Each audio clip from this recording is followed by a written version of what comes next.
Seorang pemandu kereta maut selepas tersepit di bawah trailer dan 7 lagi cedera dalam nahas di Jalan Keluang Batu Pahat di hadapan Masjid Sabak Uni Batu Pahat, Johor.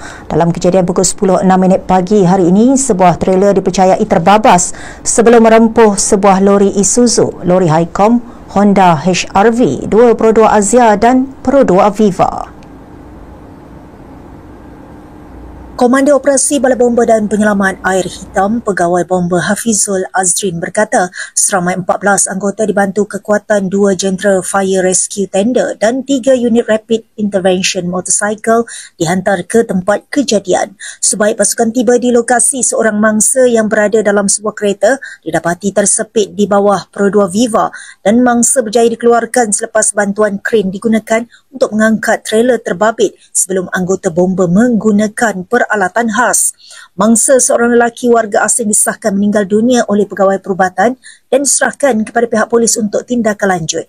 Mangsa yang cedera adalah 3 dalam lori Isuzu, seorang dalam lori Highcom dan 3 dalam Honda HR-V yang semuanya dewasa sebelum dirujuk ke hospital untuk mendapatkan rawatan. Sementara itu, Ketua Polis Daerah Batu Pahat, Asisten Komisioner Syahrul Anwar Musyadat Abdullah Sani mengesahkan kejadian dan kes masih dalam siasatan.